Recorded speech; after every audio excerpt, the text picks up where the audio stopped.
দুঃখ লাগে অনেক জায়গা আলেম ওলামার আপনারা পাত্তা দেন না। মসজিদে বেতন দেয় এই 2500 টাকা 3000 টাকা, এটি কেমনে চলো? আর 80,000 টাকার গরু কোরবান দেয় হুজুরের টিয়া 50 গিয়ে জব করি বেল্লাই কইবেন বাজে তোমার জব তুমি করো কই নিচে 5,000 টাকা দিবেন। 1 লাখ টাকার গরু হইলে 80,000 টাকা দিবেন। হুজুরের হুজুর একটু বিয়াল করি যাইয়েন, একটু হেড গদ্দাটা একটু বান্ডারা কেজি 2 মারে দিয়ে বান্ডারে হুজুরের বান্ডারা খাওয়াই সাড়ে বাদামিয়া। হুজুরের কইবেন আপনি কোরবানির ব্যবস্থা করেন, 20,000 টাকা দিতেছি, তোমার দিবেন নি? আপনার সভাপতি ক্যাশিয়ার সেক্রেটারি জেনারেল মসজিদের আপনার মাথার অব্দি 10,000 টাকা ফাঙ্কা করে, আর হুজুরের যে হুজুরের ভিতরে ঢুকেছি ও দুনিয়ার শীত দেখেন হান্দায় নিচে দিয়ে সিয়া হান্দাই পর্যন্ত হুজুরের টিফিন বাড়িলে টানাটানি করে।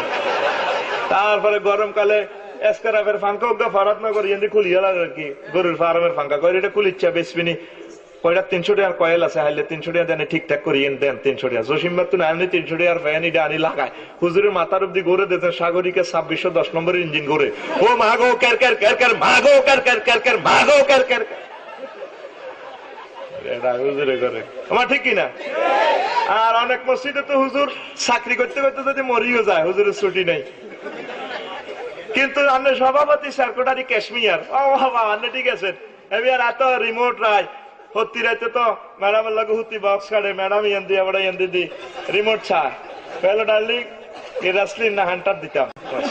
আর হুজুরে যে 3 মাস বাদ জানা হুজুরের কোনো ছুটির দরকার নেই। এই হুজুরের ছুটি দিবেন নি? কয় মাস? আর মাস টাস নাই কইবেন হুজুর ভাই যে আনন্দ করি এই শরীর ঠান্ডা অনেক যত দিনের দরকার। আলেম ওলামারে তুই কত নির্যাতন করে, জান্নাতে আরবি গান আনবি মসজিদে হাতাইয়ে ঠ্যাঙ্গের হাতে এনে দেয় হুজুর বালু বালু হুজুর দেন হাতে কাজ করলাম হুজুর ফাঙ্কাইটা কম করে লাজগন হুজুর লাইট এটা পাল্টান নাকা হেতে ইমামের গোলামের লাইনি বানাইছ কবি একটা দায়িত্ব হাজাল গোলাম। সম্মানজনক বেতন দিবেন নি? কত? 80,000 থেকে 90,000 টাকা মাসে। এটা কি বেশি চেছিনি?